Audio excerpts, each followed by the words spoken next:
again, YouTube. This is Anne. And this is Emily. Today we're going to be showing you how to make this cool rug that we found on Pinterest. It's kind of like a mixed media kind of rug. It's got all kinds of colors and different yarn types. And you just basically make a whole bunch of circles and then you eventually build it together to make one large rug. I'll put a picture of it up now.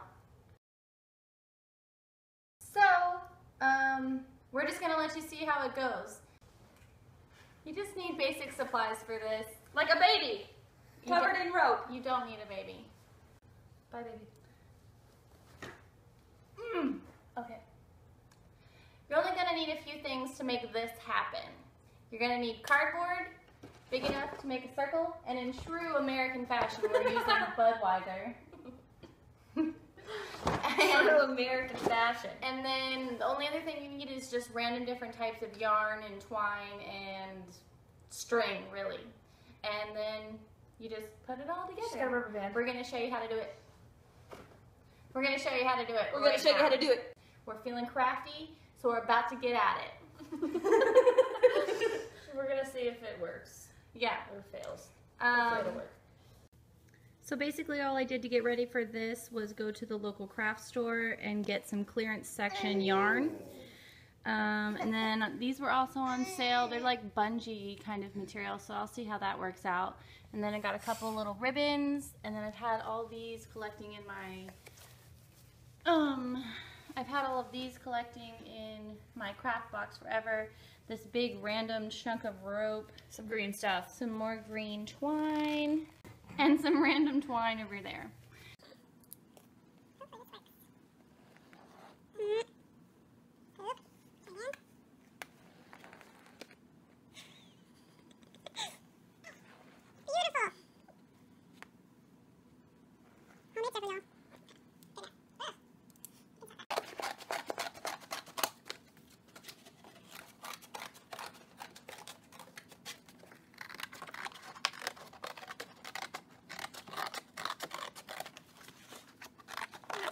Okay, so basically from here on, once you have your circle, ours is very not symmetrical, but we'll just see how it happens. Okay, maybe it'll work. You need to get your string, or however you want to do it, with a ruler maybe, and put it across once, draw a line, put it across again, and then keep intersecting until you get 32 lines. Baby! Oh, thanks, Charlie.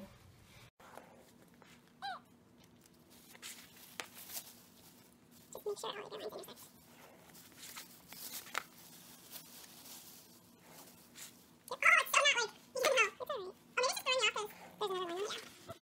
You're gonna get confused. You're gonna get confused.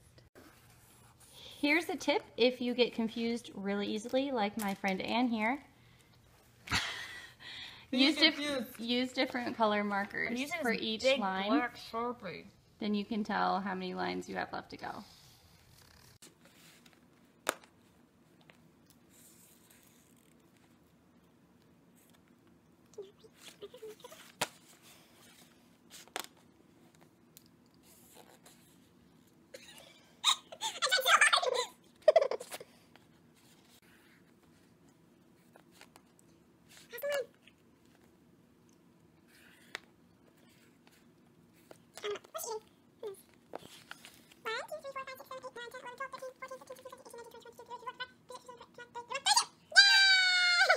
Okay, so once you are at this point, all you want to do is make a small slit on the edge of every single one of your lines.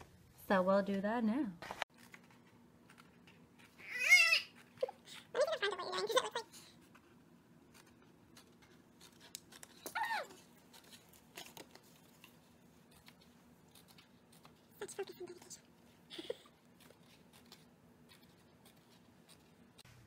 Okay, so now what you want to do is take your twine, whatever you have the most string of. You don't want it to be too thick. You want to start, let's say this is your point A. It doesn't matter where you start, but just somewhere. Wedge your piece of twine in between your first slit. Follow that directly across down its center to the other side. So this will be B. When you get into that one, put it into the slit. You're going to wrap it around the back of your thing and just go one over. Here's where I started. I'm just going to go to the very next line. So we'll call this C. And then you're just going to follow that all the way across its symmetrical line. And you just keep doing that. Put it in the back, come back around, and just come to the, we'll just say my left each time. So bring it in and then go straight across. And then you'll just follow that all the way around.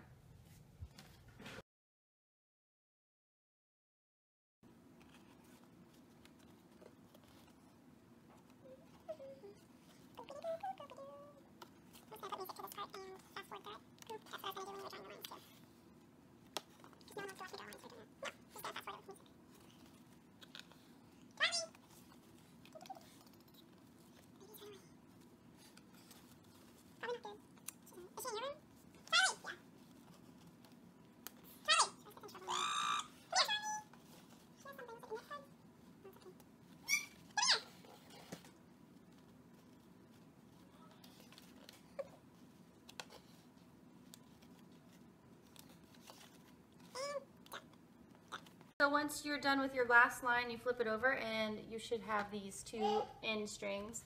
Just tie those together really quickly.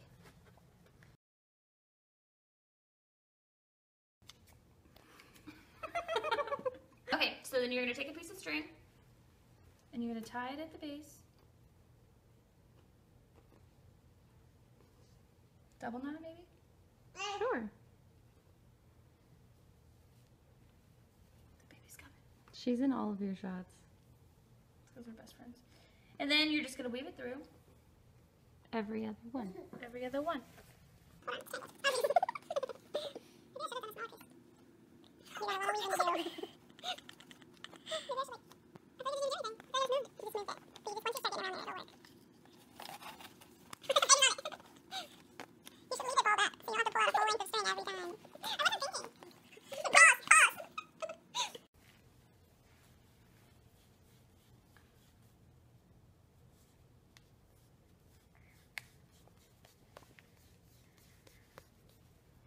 Rolled up. Okay. Okay. This is hard. Look, I don't even know what's going on.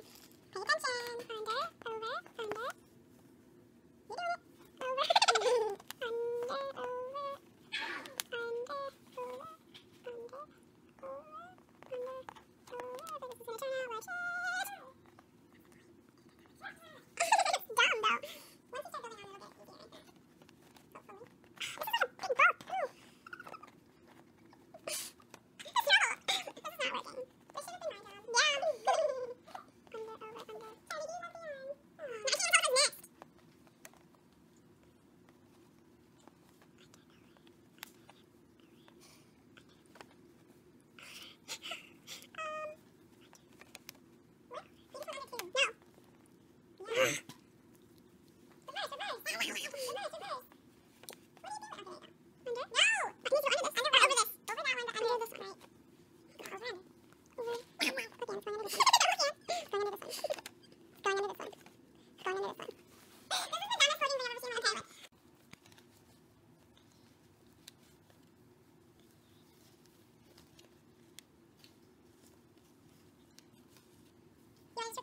too.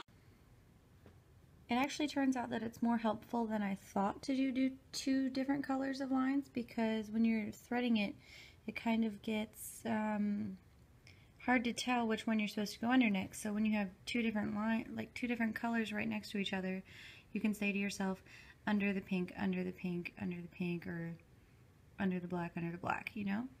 And also, when I started doing it the first time, I was going under pink every single time, and then I noticed it started to look kind of floppy, like it was starting to overlap on itself. So then I just doubled up under two of them, and two right next to each other. So then now I'm going under black, and you can see where I started doing that. And I think I'm gonna have to, maybe, I don't know, I might have to do it every other time now, I think, because now this one's starting to like curl up on itself too. So maybe after like every second one, I'm gonna just go switch. So then I'll be going under pink again next time. I don't know. We'll see if it turns out. Okay, so once you're comfortable with the amount of color you chose first, just to add more color, you take your second piece of string and tie it onto the first one,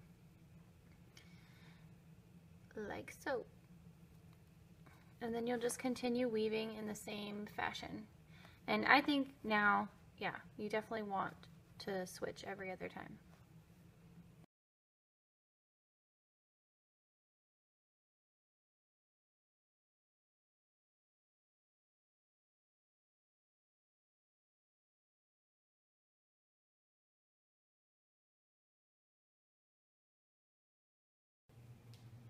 Well guys, I finally finished the first one and it turned out to be not much bigger than my hand, but I think it looks pretty cool. So if you can imagine, this is going to be one of like probably 20 eventual ones, and they'll all be pieced together to form one giant rug. And there'll be different sizes and different patterns and colors. Give this a thumbs up if you liked it. Thanks for watching.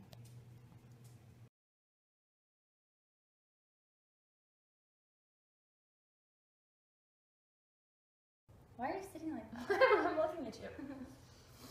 Today we're going to be